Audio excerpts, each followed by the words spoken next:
Hey guys, tonight we're stepping into the strange and twisted world of circus freaks. Picture this.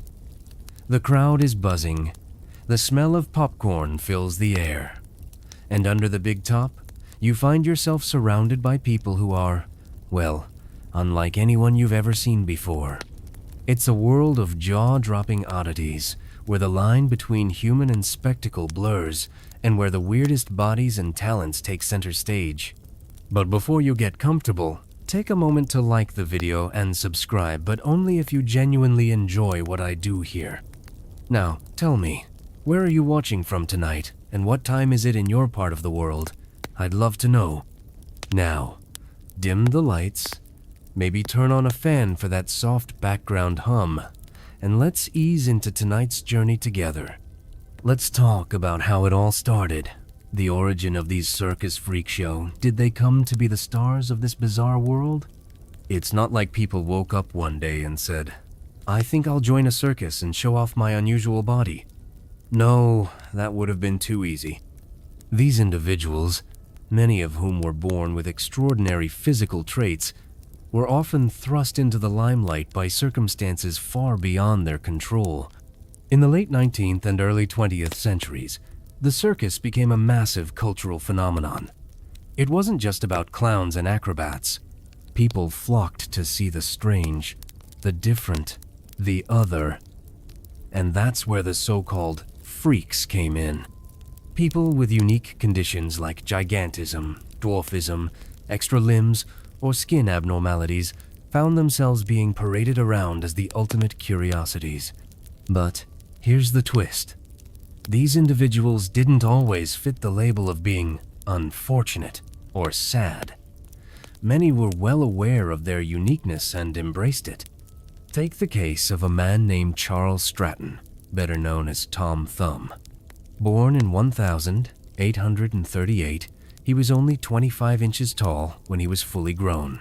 Charles didn't have to deal with being an isolated outcast. In fact, he became one of the most famous individuals of his time. He was even presented to Queen Victoria as a curiosity. So, how did he end up under the spotlight of the circus? It all started with his meeting P.T. Barnum, the iconic circus promoter, who saw Charles not as a freak, but as a potential star.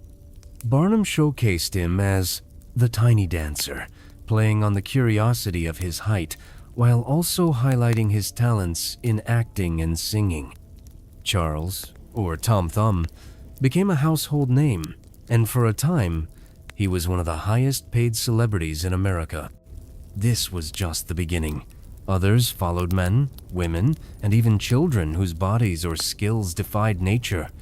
And let's be clear here, some of them might have never chosen this path for themselves. But in a time when medical science couldn't explain their anomalies, they were labeled as curiosities. As we dive deeper into this world, we begin to see that these performers were more than just their outward appearances. They were, in fact, pioneers of a certain kind of fame that, while controversial, wasn't purely exploitative. After all, in an era before the rise of social media and instant celebrity, the circus was one of the few places where individuals could take control of their own narrative. They owned their uniqueness and used it to their advantage, whether by simply performing or, in some cases, even using their condition to make statements about society itself. The strange truth is, the idea of a freak was often more about the viewer's perception than the actual condition of the individual. Sure, some of them had physical deformities, but many more had extraordinary abilities, or looks that couldn't be ignored abilities that weren't always so alien, but instead human in their own, sometimes beautiful way. But even with all the fame and attention, there's a piece of the puzzle that doesn't quite add up. Some of these freaks lived in relative luxury, while others faced cruelty or exploitation. And history, as it often does, offers us conflicting stories. There are still debates on whether these individuals were victims of exploitation or whether they were empowered by their roles in the circus. So, buckle up, because this is only the start of our journey into the world of circus freaks. The stories we're about to uncover are filled with strange talents, tragic circumstances, and fascinating contradictions. The world of circus freaks is full of unexpected wonders, but none more so than the so-called human oddities, who were born with traits that made them stand out not just physically, but in ways that seem almost magical. Let's dive into one of the most fascinating categories, the human deformities that became legends on the circus stage. These were individuals whose bodies were radically different from the norm, some with multiple limbs, others with facial anomalies, but who turned these apparent disadvantages into a form of entertainment and fame. One of the most well-known figures was the living skeleton, who went by the name of Isaac W. Sprague. Born in 1841, Sprague's condition was so extreme that he could hardly gain any weight, making his bones appear like the bare structure of a human being. In fact, he weighed just 50 pounds as an adult. His appearance was one that many found both intriguing and unsettling, but Sprague, like many others, turned his rare condition into a living performance. He was displayed under the banner of the world's skinniest man, and even managed to get a contract with P.T. Barnum, the same man who helped make Tom Thumb famous. But what's truly remarkable about Isaac's story is how he used his body to challenge society's views on beauty and normalcy. His body was often the subject of medical curiosity, but he was never just a sideshow. Instead, he was a man who made a living out of being something society didn't know how to label. As unsettling as it might have been for people of his time to see a walking skeleton, Sprague was able to control the narrative and create a sense of mystery about his own condition. In a strange way, he took ownership of his freakishness, something that not everyone in the circus world had the power to do. There's something fascinating about how these circus performers navigated the world. You see, many were born with deformities that we might recognize today as medical conditions, but back then, people saw them as inexplicable phenomena. Some were born with extra fingers or toes, others with extremely disfigured faces or bodies. But these differences didn't just make them a spectacle for public consumption, they were a form of artistry, an expression of human potential. Take the case of Julia Pastrana, a woman who was often referred to as the bearded lady or the ape woman.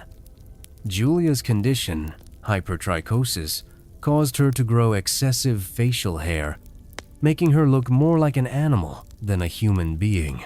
But her story isn't just one of exploitation.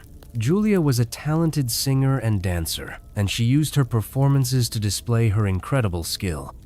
She had a voice that could send shivers down your spine, yet her uniqueness was exploited by those who saw her as little more than a curiosity. And while she certainly faced mistreatment, Julia still found a way to show the world that she was more than just her physical appearance. What's particularly intriguing about Julia's story is the way she was marketed. At the time, her appearance was seen as a grotesque anomaly, yet her performances were elegant and full of grace. People came to see her, not just for her unusual looks, but for her incredible artistry. It's a reminder that the lines between exploitation and artistry can sometimes be blurred, especially in the world of circus freaks. The academic community still debates whether performers like Julia were truly exploited, or if they found ways to gain agency within a system that often didn't see them as anything more than their physical traits. It's easy to see these performers as mere Curiosities sideshow oddities displayed for our amusement. But when you start to dig deeper, you realize that the circus freaks weren't always just victims. In fact, many of them were pioneers of a certain kind of fame, carving out spaces where they could be admired, celebrated, and even respected despite the way society often saw them as other. As strange as it may seem, some of these freaks became symbols of resistance to societal norms. They became icons of resilience, using their oddities to push back against the pressures to conform. They were living proof that beauty and talent can come in the most unexpected forms. And while it's impossible to ignore the darker side of the circus, it's equally important to recognize the strength and courage it took for these performers to thrive in an environment that often only saw them as their bodies, not their minds or talents. The story of the circus freaks is not just one of exploitation and spectacle. It's about challenging the conventions of what it means to be human. It's about showing the world that the extraordinary can be found in the most unexpected places and, sometimes, in the most peculiar bodies. The story of circus freaks wouldn't be complete without diving into one of the most bizarre and sometimes tragic categories, the two-headed people. Throughout history, individuals who were born with two heads or exhibited extraordinary dual traits have captured the public's imagination, leading to their eventual place in the circus spotlight. But what does it mean to live with two heads? How did such individuals navigate life in a world where being different often meant being a spectacle? Let's start with the most famous case in circus history. Chang and Ing Bunker, the world-renowned conjoined twins from Thailand. Born in 1811, these twins were physically connected at the chest by a band of flesh. Despite their inseparable bond, Chang and Ing led relatively normal lives normal for circus stars, that is. They eventually became the first conjoined twins to ever perform in front of an audience, and they found success in the circus where they were billed as the Siamese twins. The pair's unique situation sparked an incredible amount of curiosity, and audiences flocked to see them. What's striking about their story is not just the physicality of their connection, but the way Chang and Ing approached their fame. While they were undeniably different from the norm, they weren't victims. They didn't just exist for the amusement of others. They had families, led businesses, and lived relatively full lives. They even married two sisters and had children, proving that even a dual existence didn't prevent them from leading rich, multifaceted lives. Their story stands as a testament to the resilience of human spirit, and they became celebrities in their own right long before the term celebrity was even coined. Chang and Eng's success was just the beginning. The circus world was full of similar individualism with rare physical anomalies, others with remarkable talents. But what truly separated the circus freaks from mere performers was their ability to craft a narrative around their differences. The circus world was a place where the different could be transformed into the extraordinary. The idea of the two-headed person, for example, became a symbol of human resilience, survival, and even strength. But while Chang and Ing's story is one of empowerment, not all two-headed individuals were as fortunate. The circus became a place of fame and exploitation in equal measure. Some of the people who were labeled as two-headed or human oddities found themselves not as revered figures, but as prisoners of their own condition. While some performers gained autonomy, others were driven by necessity to perform their differences for money. As a result, the world of circus freaks was, and still is, filled with moral complexities. Take the case of the two-headed nightingale in the early 20th century, a woman who claimed to have two heads and was displayed in various circuses. Unlike Chang and Ing, she didn't enjoy a long life of fame or respect. Instead, she faced harsh treatment and exploitation. The reality of her condition, if we take it at face value, was far more tragic. Medical reports suggest that she might have suffered from a rare condition that caused her to develop an extra head-like growth. Despite this, she became an exhibit, often paraded in front of crowds who were eager to gawk at her strange and unsettling appearance. The question arises, how should we view these oddities? Were they simply a product of their time, existing as spectacles for public entertainment? Or were they individuals who, despite being born into extraordinary circumstances, found ways to carve out lives of their own? The academic world still debates this question.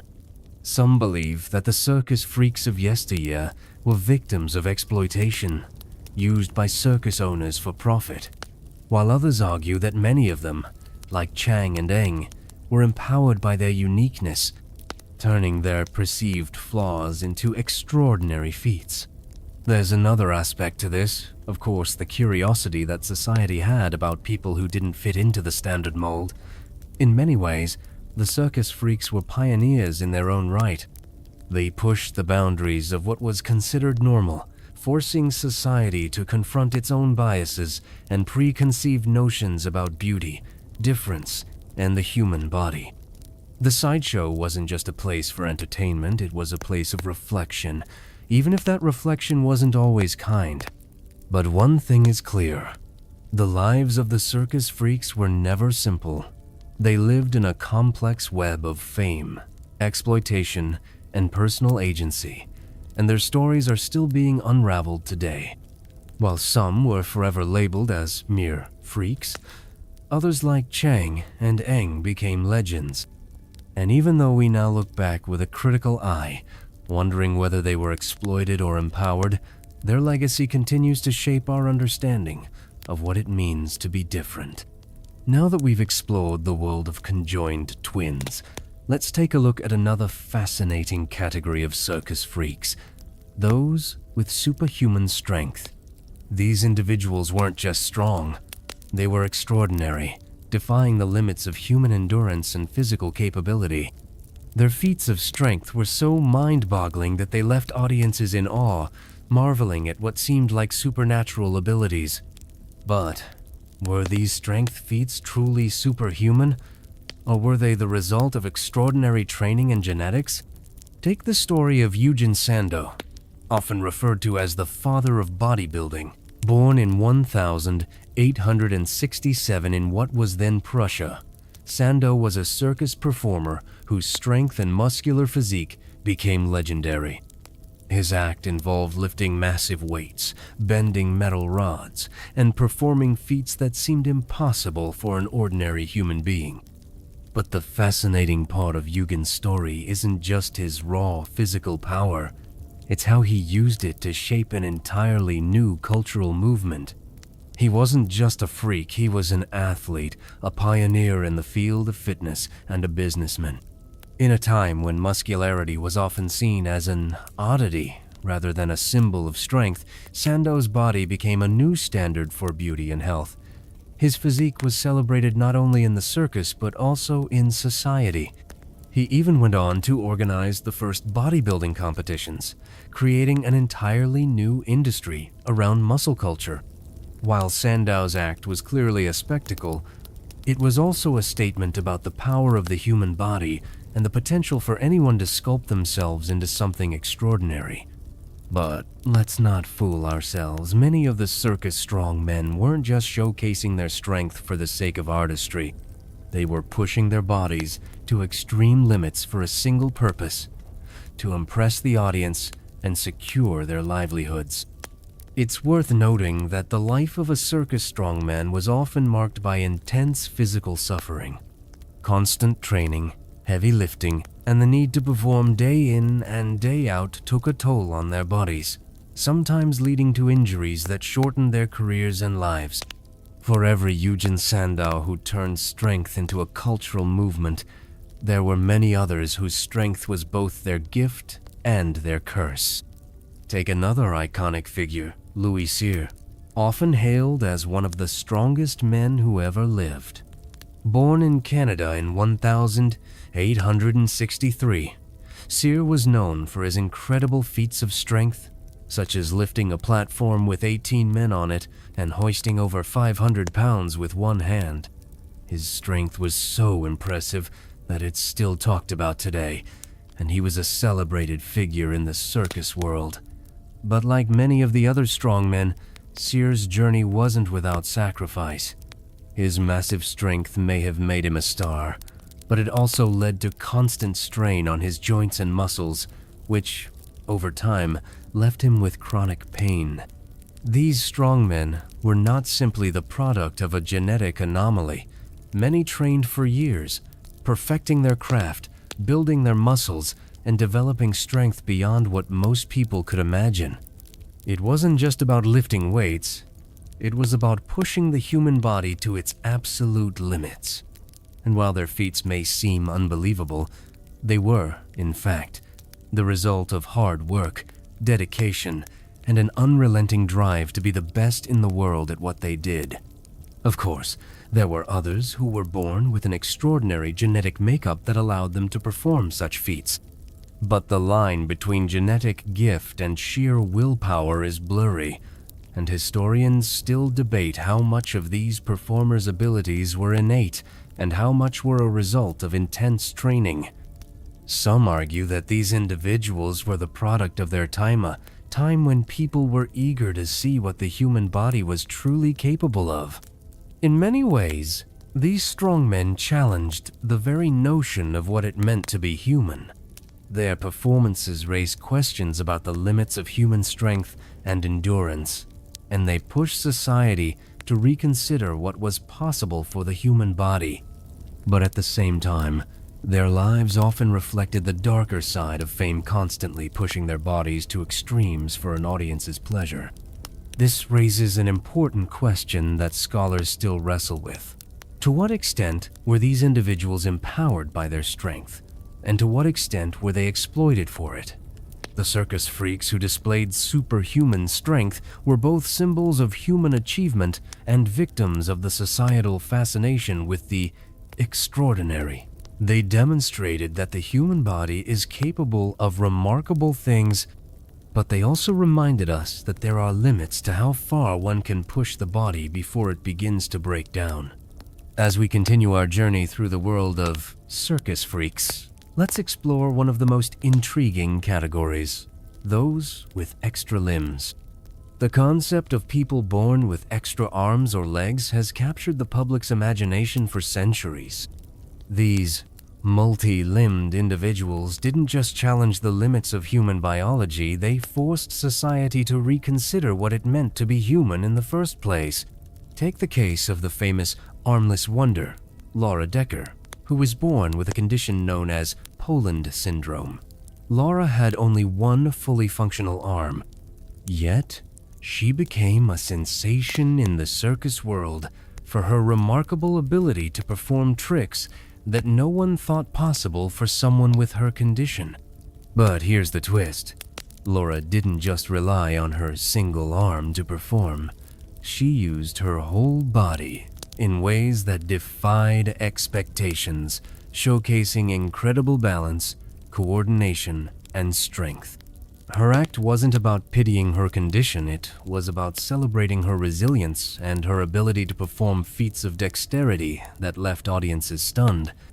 Of course, not all multi-limbed individuals in the circus world were born with a condition like Laura's. Some people were born with rare genetic mutations that gave them extra limbs, arms, legs, or even fingers. One such person was the famous four-armed man from India, who was born with an additional arm.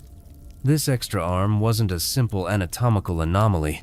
It was fully functional, and the individual used it to perform unique tricks, earning the title of India's human octopus. While the arm was fully formed, it was still a novelty for the public. People came from far and wide to witness the miracle of this extra limb, and the performer was celebrated as someone who defied the laws of nature. It's easy to think of these individuals as nothing more than curiosities or sideshow acts, but that would be an oversimplification. Many of the multi-limbed performers were highly skilled athletes or artists in their own right. The circus was a place where these individuals could showcase not just their physical differences, but their talents. Whether it was Laura Decker performing tricks with one arm, or the four-armed man doing something as simple as holding multiple objects at once, They took their perceived deficiencies and turned them into showcases of human possibility. However, the world of extra limbs wasn't all about celebration. As with most circus freaks, the reality of living with such an anomaly often led to exploitation. These individuals weren't always the masters of their own narratives. Sometimes, their bodies became their identities, and their uniqueness was used as a marketing tool. People often stared at them as spectacles, not as individuals with their own dreams and aspirations. The lives of multi-limbed performers were often shaped by the curiosity of society, which saw them as anomalies rather than people. Yet, there was also a sense of empowerment. In a time when disability was often seen as something to be hidden away, these performers used their unusual bodies to carve out a space for themselves in the public eye. They didn't just exist for the amusement of others, they made sure their physical differences were viewed through the lens of talent and strength rather than pity. In doing so, they challenged society's narrow views on disability and difference. As remarkable as these multi-limbed individuals were, their stories raise an interesting question. To what extent do we define people by their physical appearances? The circus freaks, whether they had extra limbs or not, were often defined by their bodies, what they could do with their bodies, and how their bodies were different from the norm. Today, we might look at these individuals through a more empathetic lens, seeing them as pioneers who broke through the barriers of societal expectations. But in their time, they were often exploited for their differences. Perhaps what we can take away from their stories is this: the human body is capable of far more than we give it credit for. Whether it's a person with extra limbs, superhuman strength, or unique features, the circus freaks showed us that human potential isn't just defined by what's considered normal. Instead, it's about pushing the boundaries of what we can do with the bodies we have. And while many of these performers faced hardship and exploitation, they also demonstrated remarkable resilience, using their differences to redefine what it meant to be human. Let's take a moment to dive into one of the most fascinating aspects of the circus freaks' world: the giants and the dwarfs. These individuals were often the subject of awe and amazement, but their lives were marked by more than just curiosity. Giants, who towered above the average person, and dwarfs, who were smaller than most, played a crucial role in the circus industry, and their stories are filled with both wonder and complexity.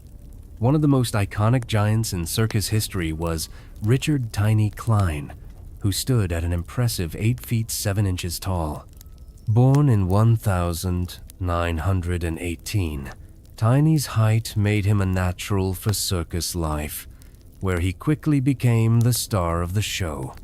Despite the obvious challenges of living in a world built for people of average height, Tiny used his stature to his advantage.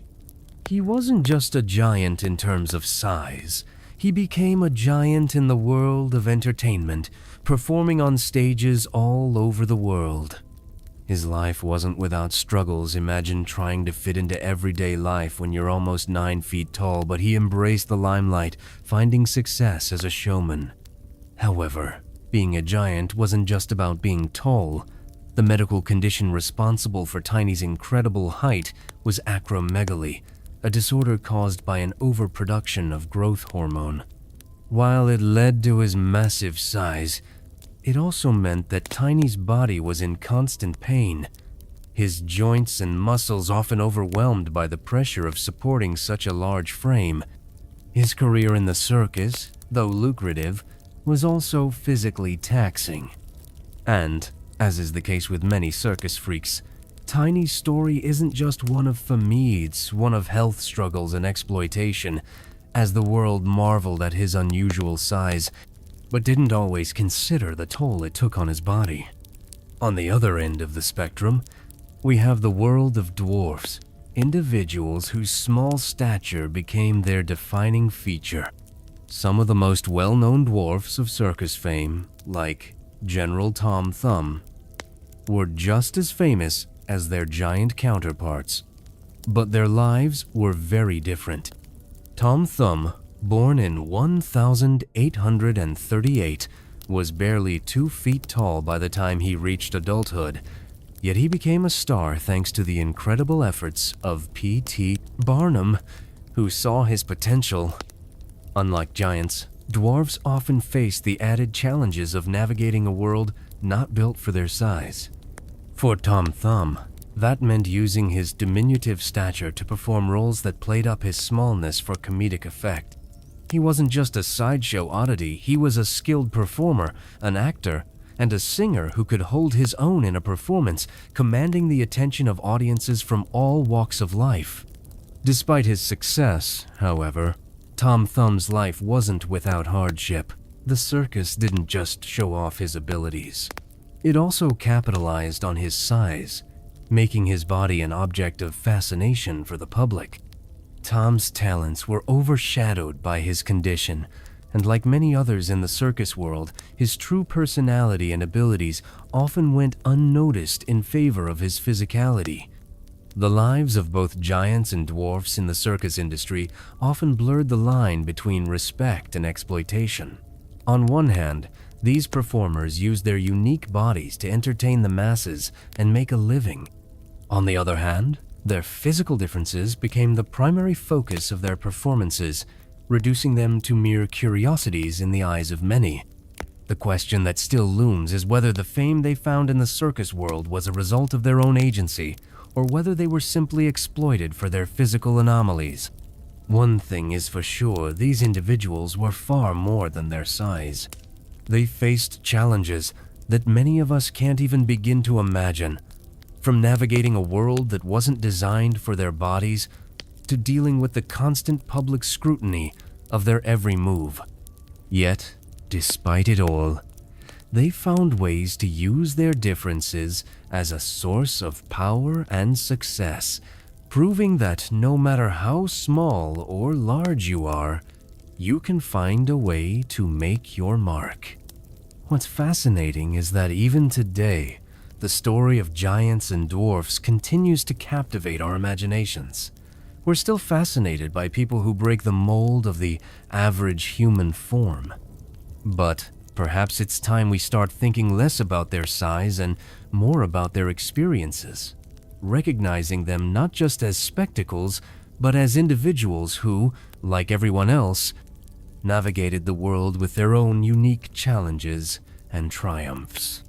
As we continue our journey through the world of circus freaks, we now shift our focus to one of the more controversial and mysterious categories, the human-animal hybrids.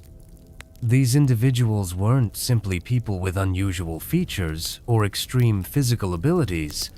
They were performers whose appearances and behaviors seemed to blur the line between human and animal. And though their performances may seem bizarre or unsettling to modern sensibilities, they captured the fascination of audiences who eagerly lined up to witness their strange talents. One of the most famous examples of a human-animal hybrid in the circus world was a performer named Jojo, the dog-faced boy. Born in 1848 in Russia, Jojo was known for his thick, coarse hair that covered his face, neck, and body. To modern eyes, his appearance might be labeled as a form of hypertrichosis, a condition that causes excessive hair growth. But to the audiences of the time, Jojo was an enigma, a man who looked like a wild animal, yet performed as a human. He was presented as a half-man, half-dog spectacle, with his behavior and appearance playing into the audience's fascination with the idea of the other. Jojo's act was far from one-dimensional. While he may have been exploited for his appearance, he was also a talented performer, capable of engaging with the audience and performing tricks. He played into his animal-like image by acting out primal behaviors, even barking on occasion. But he was also a man who could sing, dance, and interact with the crowd in ways that defied their expectations of him. Like many circus performers, Jojo had a carefully crafted persona, one that was at once human and animal, mysterious and familiar. His act wasn't just about his appearance, it was about how he used his differences to create a story for his audience, making them question what it meant to be human. Despite his fame, JoJo's life was undoubtedly difficult. In an era that saw people with physical differences as curiosities or even freaks, JoJo's existence in the circus world wasn't just about performance, it was about survival. His appearance, which would likely be viewed as a medical condition today, was the source of both his fame and his exploitation. And though he made a living off his dog-faced persona, there's little doubt that he lived under constant scrutiny, facing judgment and ridicule from the very society that paid to see him. But JoJo wasn't the only one. Throughout the history of circus freaks, there were numerous individuals who were presented as half-human, half-animal figures. Some had animal-like features, such as thick hair, animalistic facial features, or even behaviors that mirrored those of animals. Others, like the Elephant Man, Joseph Merrick, were more human in appearance but still captured the audience's fascination because of their differences. Merrick, born in 1862, suffered from extreme physical deformities, including enlarged limbs and facial features, which made him a sensation in the circus world. Though he was often referred to as the Elephant Man, he was a far cry from the animalistic figure that his name suggested. In reality, Merrick was a kind and intelligent man who, despite his physical appearance, lived a life filled with challenges and misfortunes. The question that still hangs in the air about these performers is how much of their identity was shaped by the circus and how much of it was a product of their own agency. Were they simply being used as human curiosities, displayed for the entertainment of others? Or did they, like JoJo, find a way to take control of their own narrative and turn their differences into their greatest asset? The academic world has long debated the extent to which these performers were exploited versus empowered. Some argue that they were simply victims of a society that placed more value on their physical differences than on their talents or personalities. Others believe that, despite the exploitation, many of these performers found ways to use the circus to carve out their own identities and gain a level of fame and recognition that was otherwise unavailable to them. One thing is clear. The idea of human-animal hybrids in the circus world is about much more than just physical appearance. These performers pushed the boundaries of what it meant to be human, challenging societal norms and forcing audiences to confront their own preconceived notions of beauty, difference, and humanity. They were more than just spectacles, they were individuals with unique stories to tell. And in many ways, they were pioneers who used their differences to build careers, create art, and make their mark on history. In the end, the legacy of the human-animal hybrids in the circus world is a complex one.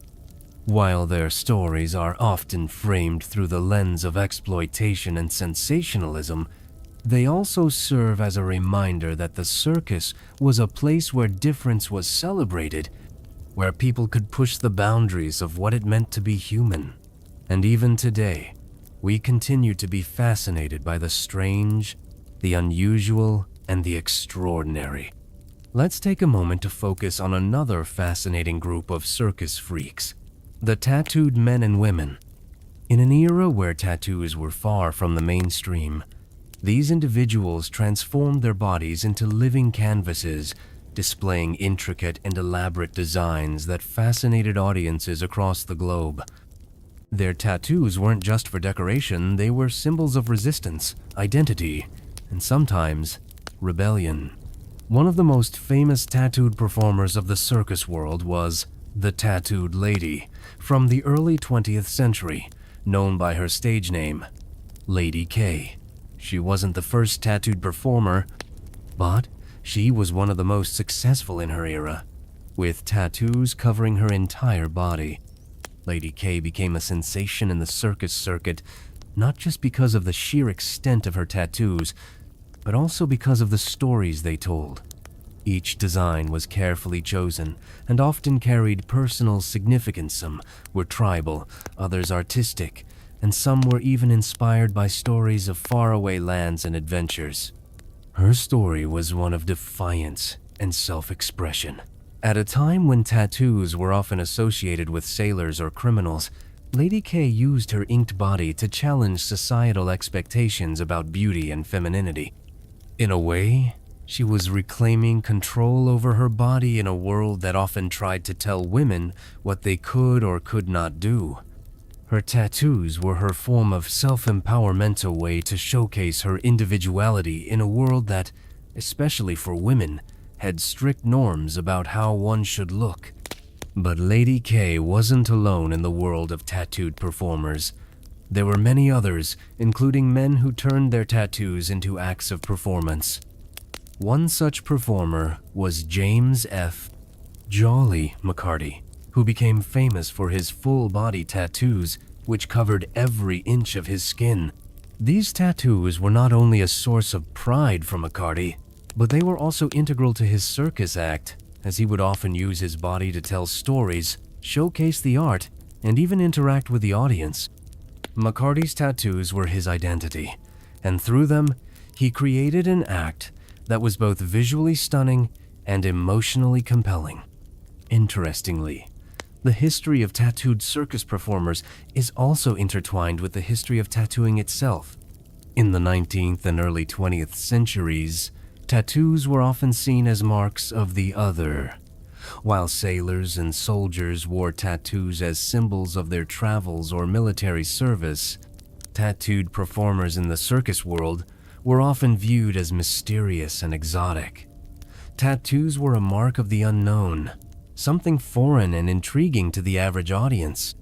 Yet, these performers used their tattoos not just to gain attention, but to reshape the public's perception of what a tattoo could be. Over time, tattoos began to lose their stigma. The circus performers who once relied on their inked skin to create spectacle slowly became trendsetters in their own right. Their tattoos went from being associated with oddities to being seen as symbols of artistic expression. Today, tattoos are ubiquitous, seen on celebrities, athletes, and everyday people. But back in the circus's heyday, these inked performers were at the forefront of challenging societal norms, using their bodies to challenge perceptions of beauty, art, and identity. Yet, there's a more complicated side to this story. As with many circus freaks, the tattooed performers faced the duality of fame and exploitation. While their tattoos became a source of empowerment, they were also commodified by the circus industry. Their tattoos became a spectacle, something for the audience to gawk at. In some cases, performers were paid not just for their tattoos, but for allowing people to touch their skin, further blurring the line between empowerment and exploitation. What makes the tattooed circus freaks so fascinating is how their bodies became the canvas for both their stories and their survival. Tattoos were not just a form of self-expression for these performers, they were a way to gain power, visibility, and recognition. But just as importantly, they were a tool that allowed them to navigate the complex world of the circus. Their bodies were their art, and their art became their livelihood. Today, we can look back on these tattooed performers and appreciate the way they used their bodies to challenge societal norms. At the time, tattoos were seen as a sign of rebellion, and these performers used that rebellion to carve out a space for themselves in the circus world. They weren't just oddities, they were pioneers, reshaping the way people thought about body art, identity, and the meaning of difference. And so, we return to the question: were these performers exploited, or were they empowered by their tattoos? History provides us with many different answers, but perhaps the truth lies somewhere in between. These tattooed men and women showed the world that difference doesn't have to be something to hide. They made their marks on history, literally and figuratively, by turning their bodies into living works of art. Now, Let's explore a particularly intriguing and often misunderstood category of circus freaks, the so-called human curiosities, who were born with severe physical abnormalities such as extreme facial deformities, skin conditions, or rare diseases. These individuals were sometimes described as monsters by the public, but their stories are more complex than the labels society placed upon them. These performers were not simply born to be ogled at. They were human beings with rich lives, talents, and even dream stories that are often overshadowed by the spectacle of their conditions. One of the most famous and tragic figures in this category was Joseph Merrick, widely known as the Elephant Man. Merrick's condition, which caused severe deformities in his face and body, became the source of both his fame and his suffering. Born in 1862 in England, Merrick was initially abandoned by his family due to the severity of his condition. His body was grotesque to many, with large growths on his head, arms, and back, leading to his nickname. He was first exhibited in a traveling freak show, where he was displayed as a human oddity. Despite the cruel treatment he endured, Merrick found solace in his intelligence and kindness. He became friends with a doctor, Frederick Treves, who took him in and provided him with a more dignified life. Through their friendship, Merrick's humanity became clear to the public, and the story of the Elephant Man shifted from one of exploitation to one of empathy. He was no longer just a spectacle for entertainment, but a symbol of the human spirit's resilience. Merrick's story raises significant questions about the ethics of displaying individuals with physical deformities and how society values human life based on appearance. His legacy is a reminder that even those who seem most different are still capable of love, friendship, and artistic expression. Another fascinating figure in the world of human curiosities was the human statue named Alexander Sokolov. Born in Russia in the early 20th century, Sokolov had a rare condition that caused his skin to become extremely rigid, giving him a statuesque, almost petrified appearance. His body became his art. Alexander used his condition to create an act in which he would remain completely still for extended periods of time, posing like a living statue. In a world where people were expected to be constantly moving and active, Sokolov's stillness became his point of distinction. Sokolov's act was captivating because it was not just about the oddity of his condition, but about how he performed it. He could hold an impossible pose for hours, with his body frozen in place, much like a sculpture made of flesh. This performance was not only a challenge to the physical limits of his body, but also a commentary on the human ability to control oneself in a world that is always in motion. But, as with so many circus performers, Sokolov's life was not without difficulty. The condition that made him a spectacle also caused him immense physical pain, as his body grew stiffer and harder over time. And while his act was celebrated, it was clear that Sokolov lived in a world where his humanity was often secondary to his performance. What makes these stories so poignant is the way they shed light on the complexities of human curiosity. While some may view these individuals as mere objects for amusement, they were far more than their appearances. They had their own struggles, desires, and talents. They were people who, despite the public's fascination with their physical differences, managed to create meaningful lives for themselves, even in the face of constant exploitation and ridicule. The academic debate surrounding these individuals often focuses on the issue of exploitation. Were they simply being used for their differences, or did they find ways to use the circus to empower themselves? For Merrick, Sokolov, and others, the circus was both a place of fame and suffering. While some might argue that their roles in the circus were forms of exploitation, others suggest that they used the circus as a platform to demonstrate their humanity, talents, and resilience. What remains clear, however, is that these human curiosities were far from one-dimensional. They were multifaceted individuals who had much to offer beyond their physical appearances. Their stories remind us that difference, in any form, should never define a person's worth.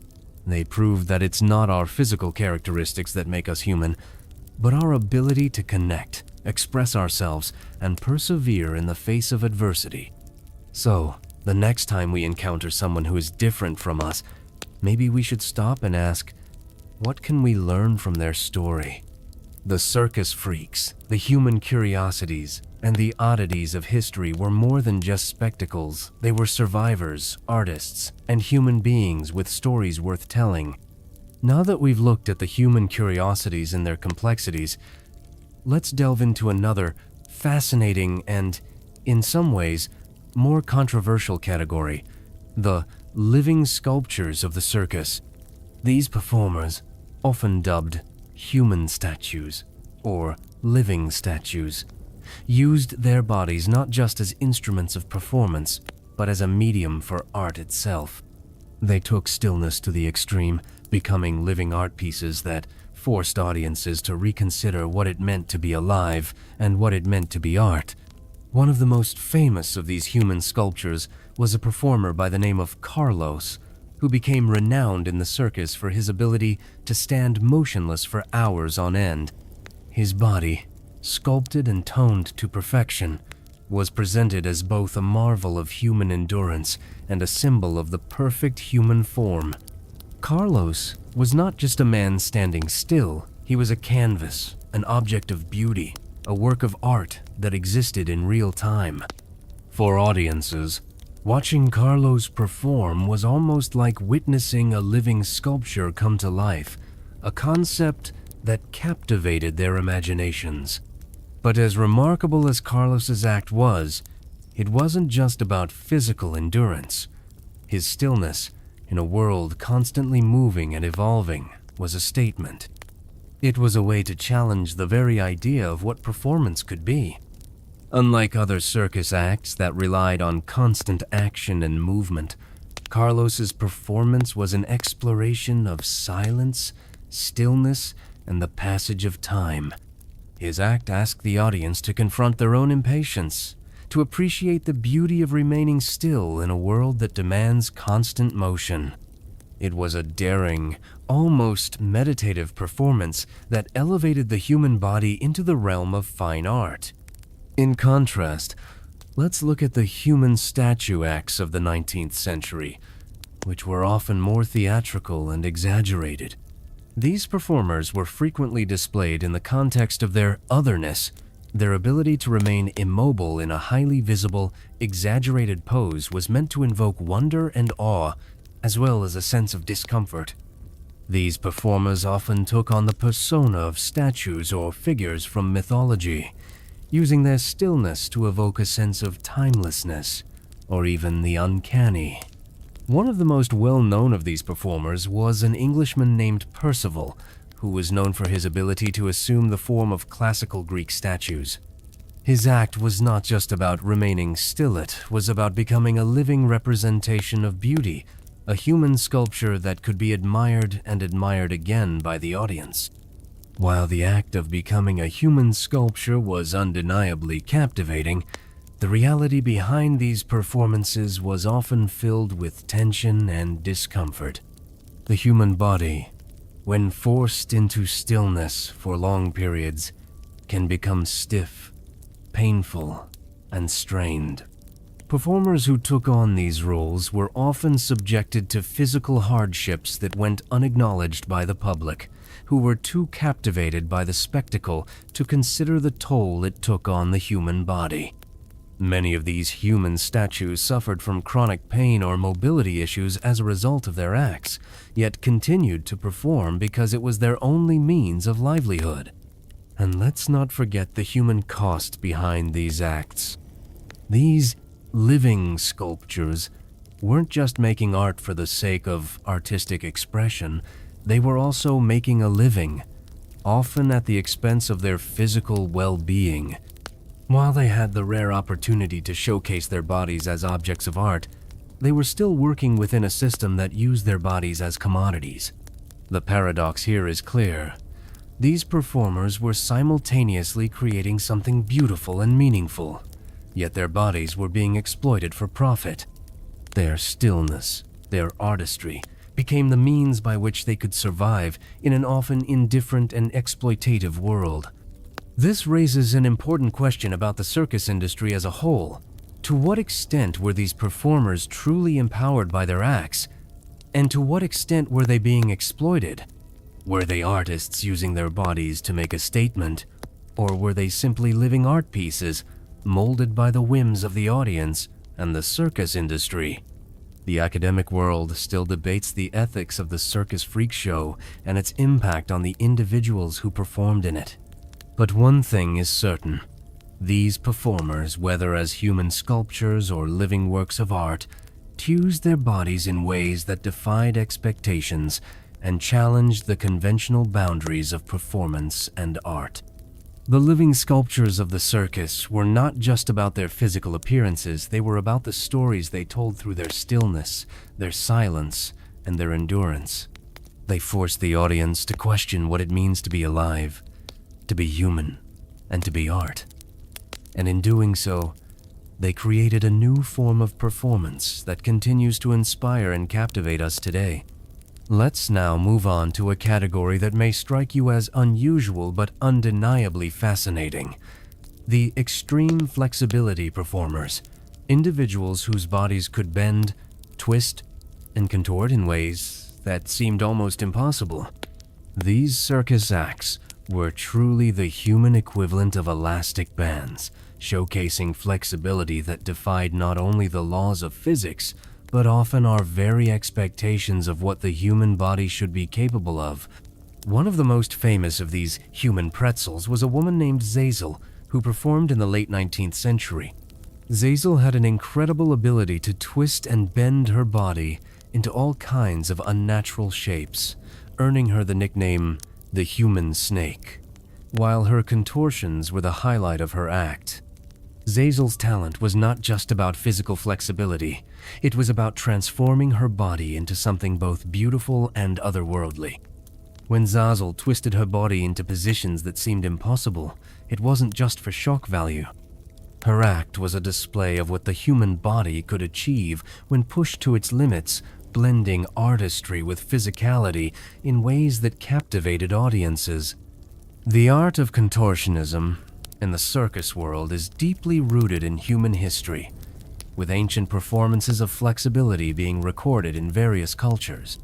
But it was in the circus that these performers truly became legends. The human body, with its intricate joints and muscles, became a tool for both beauty and awe. Unlike many other freak show acts, contortionists were often celebrated not for their deformities, but for their extraordinary skills. Their bodies, which could bend and flex in ways that seemed to defy anatomy, were treated as marvels of nature, showing audiences just how much the human form could stretch and reshape itself. Contortionism in the circus wasn't just about bending limbs into impossible shapes.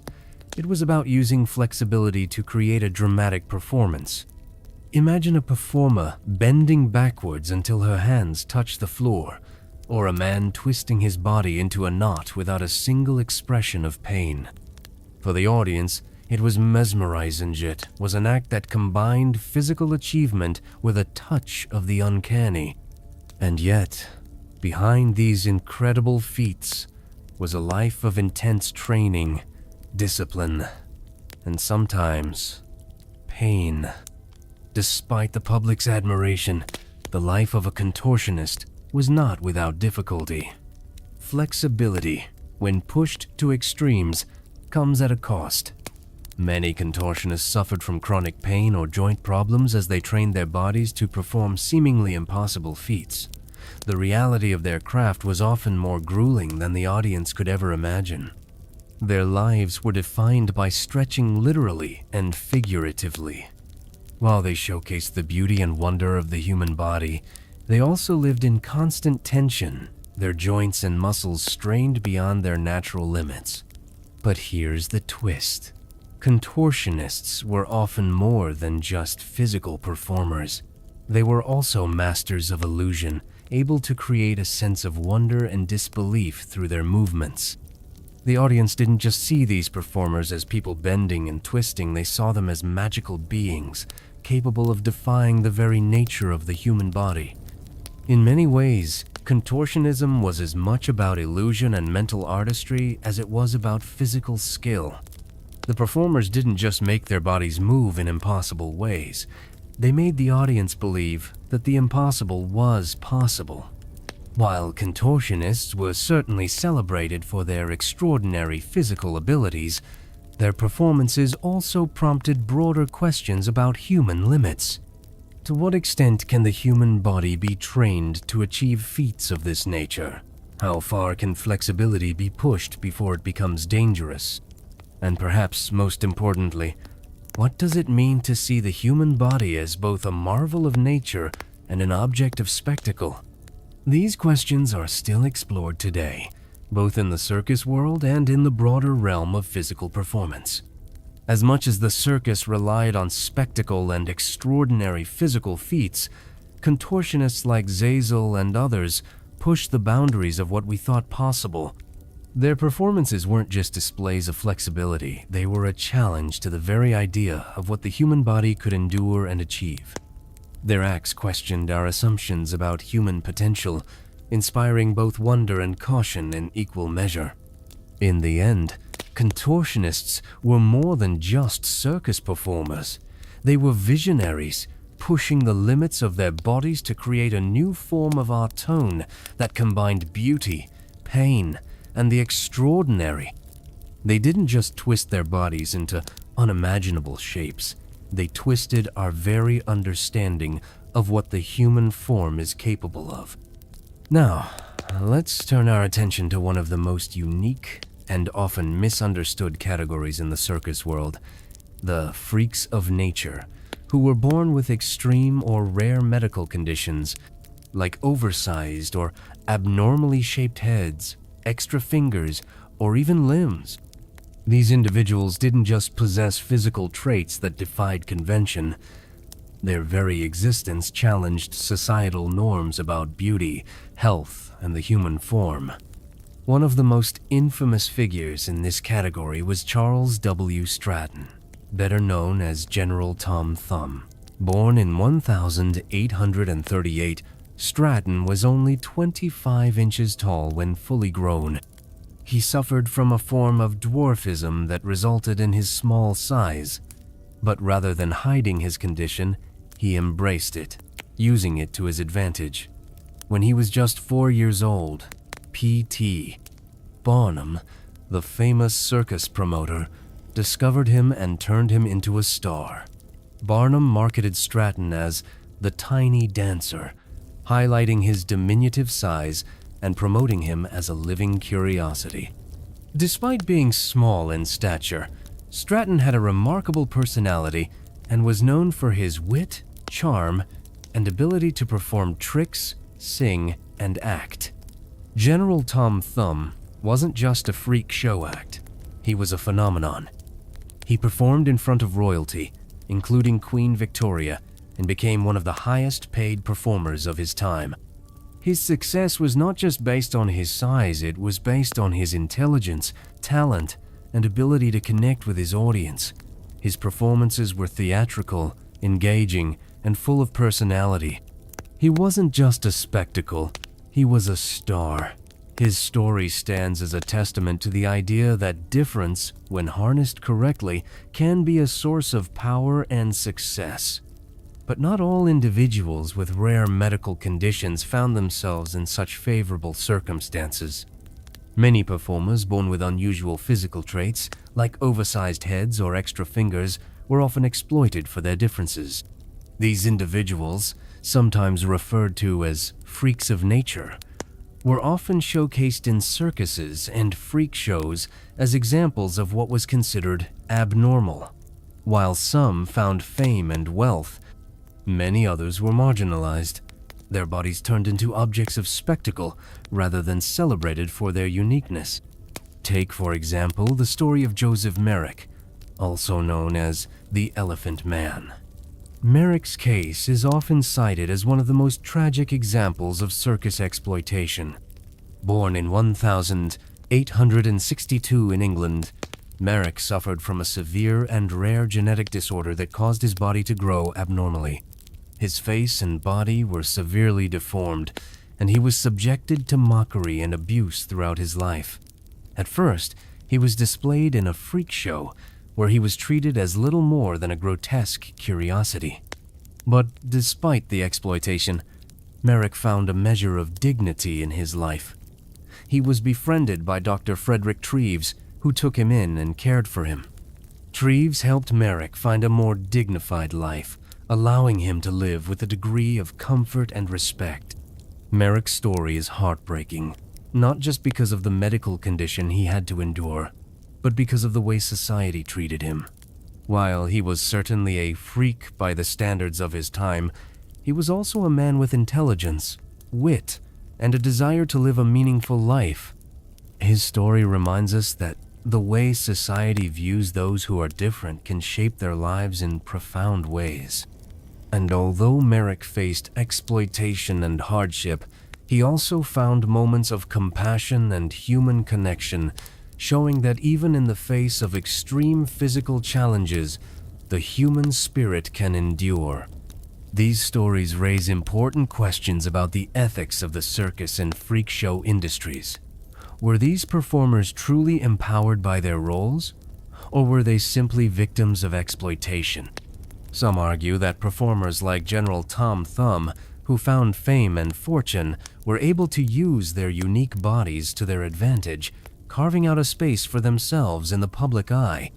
Others, like Joseph Merrick, were forced to endure a life of humiliation and suffering, their bodies turned into objects of public fascination.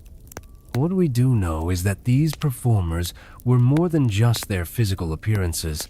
They were individuals with unique talents, personalities, and stories to tell.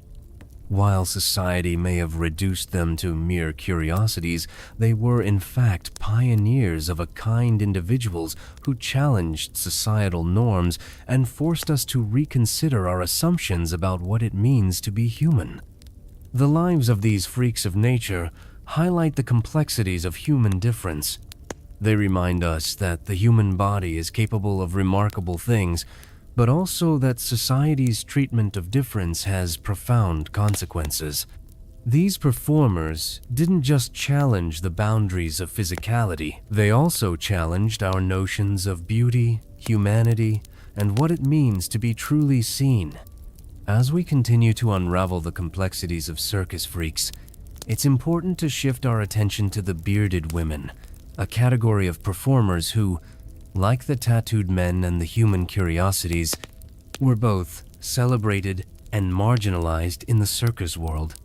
These women were born with excessive facial hair, a condition known as hirsutism, and their lives were shaped by both their physical differences and their ability to use those differences to their advantage in the circus.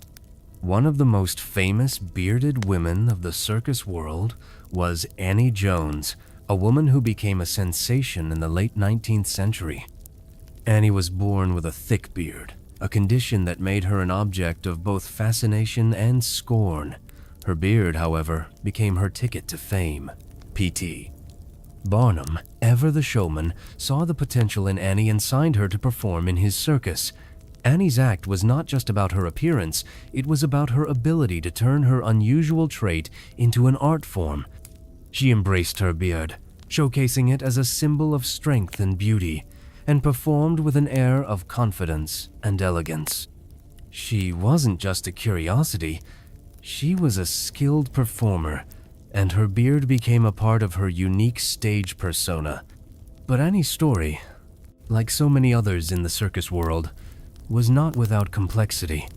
While she gained fame and fortune for her unusual appearance, she also faced challenges that many of her fellow performers didn't have to contend with.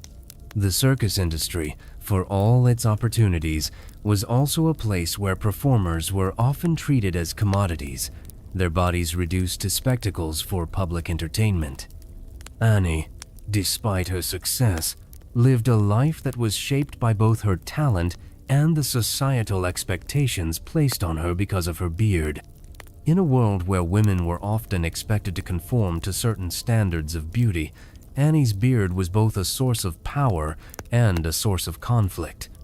What's particularly fascinating about the bearded women of the circus world is how their appearances challenged conventional ideas about femininity and beauty. In an era when women were expected to be delicate, soft, and hairless, the bearded women stood in stark contrast to the ideal. Yet, rather than hide their facial hair, these women embraced it, transforming their bodies into symbols of strength, resilience, and individuality. They didn't just perform in the circus, they redefined what it meant to be a woman, using their physical differences to carve out their own identities in a world that often didn't know how to categorize them. But, of course, not all bearded women had the same experience. While some, like Annie, were able to turn their differences into a source of empowerment, others faced harsher treatment.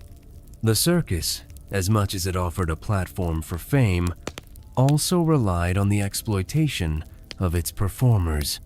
Many bearded women were forced to perform not just because of their talent, but because of their physical difference.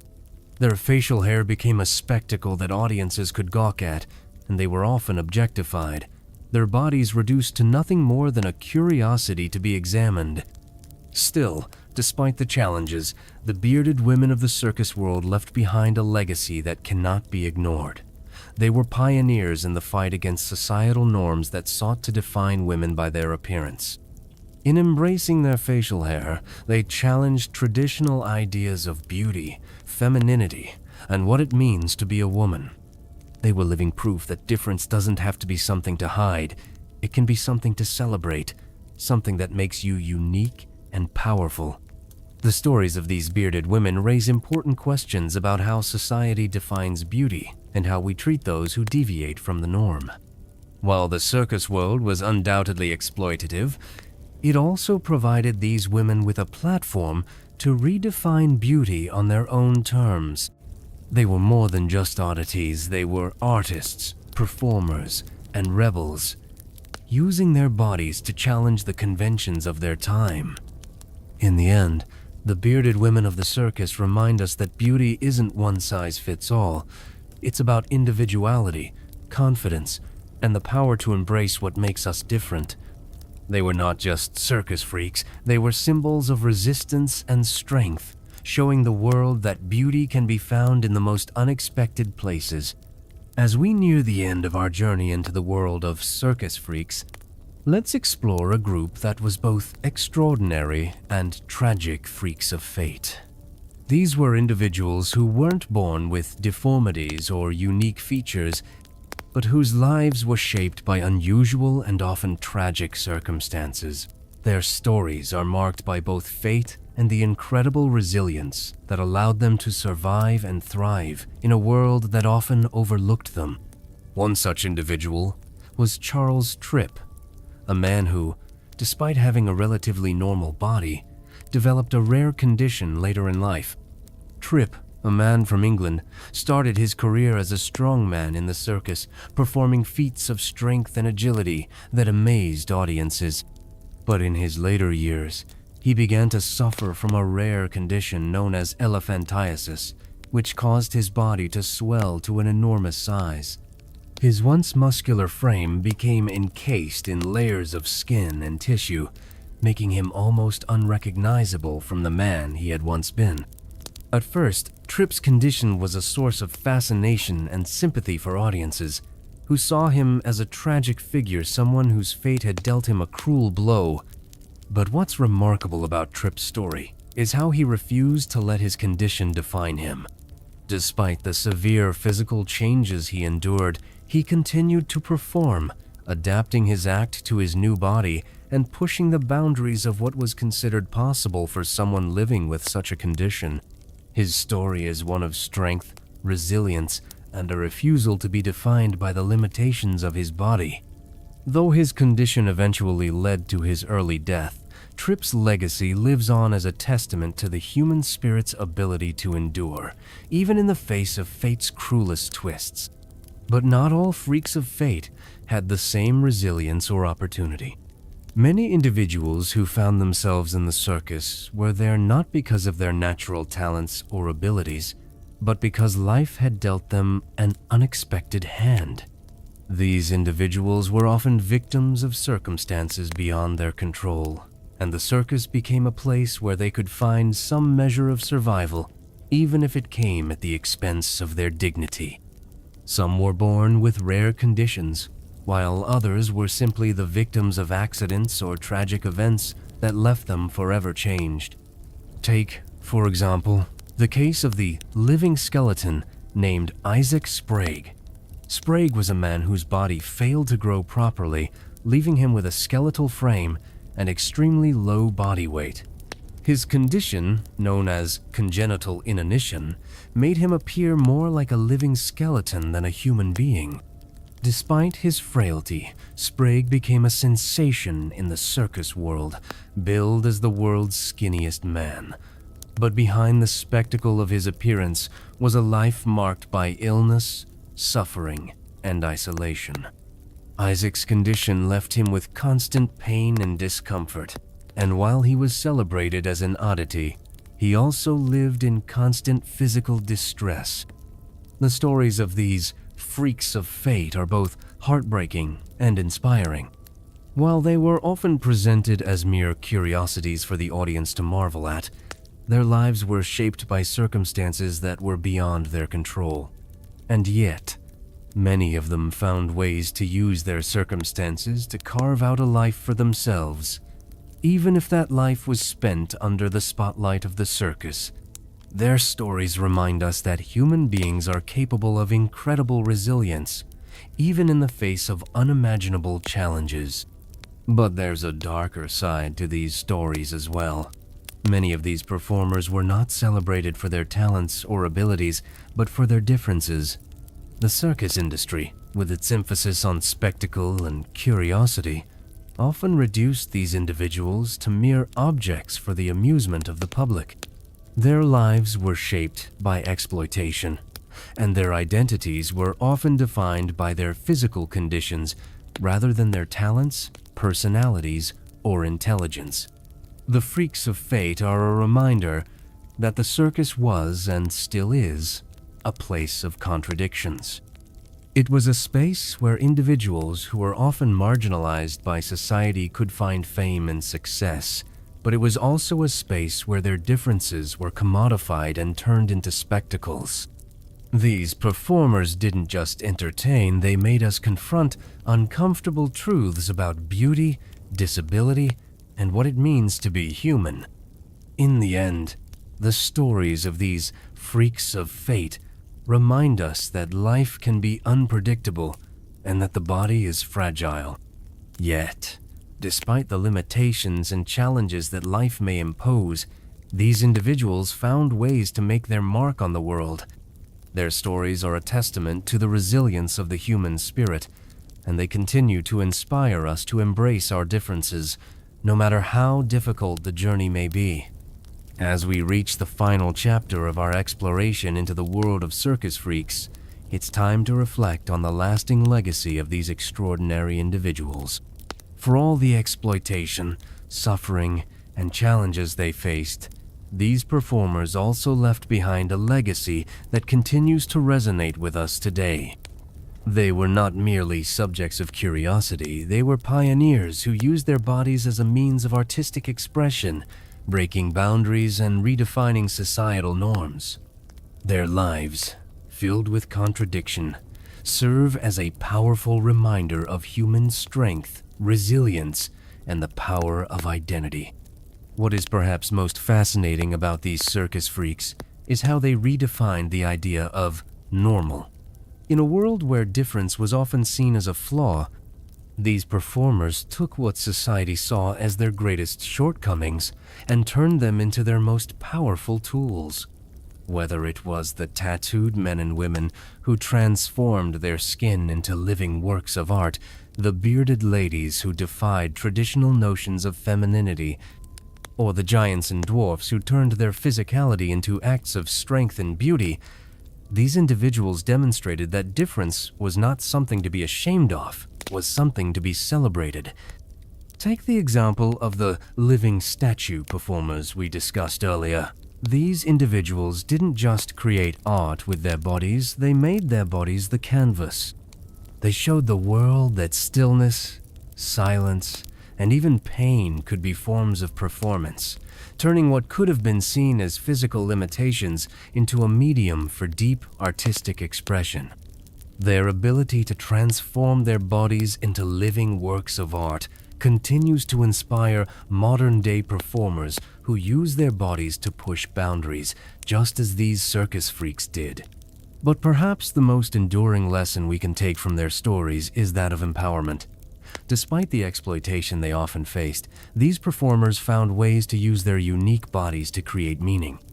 They didn't let society's gaze reduce them to mere spectacles. They made their bodies into symbols of defiance, strength, and individuality. They took control of their own narratives, showing the world that being different was not a limitation, but an opportunity to challenge the status quo. Of course, not every story in the circus world is one of empowerment. Many performers were subjected to the worst kind of exploitation, forced to live their lives as objects of public fascination. But even in those stories of hardship, there is a thread of resilience. The circus, for all its flaws, gave these individuals a platform to be seen, to be recognized, and, in some cases, to find fame and success. In doing so, they pushed society to confront its own biases and assumptions about beauty, humanity, and difference. As we look back on these individuals and their legacy, it's important to recognize the complexity of their lives. The circus freaks were not just objects to be gawked at, they were human beings with dreams, talents, and desires. They used their bodies to create art, to tell stories, and to carve out identities for themselves in a world that often saw them as less than human. They were pioneers who challenged the boundaries of what it means to be normal, and in doing so, they opened up a space for the rest of us to explore and appreciate the beauty of difference. So, as you lay down tonight, think about these circus freaks and the lessons they taught us. They were more than just performers, they were icons of resilience, creativity, and self-expression. Their lives, though often filled with struggle, were also filled with triumph. And in the end, they showed us that true beauty lies not in conformity, but in embracing the unique, the extraordinary, and the different.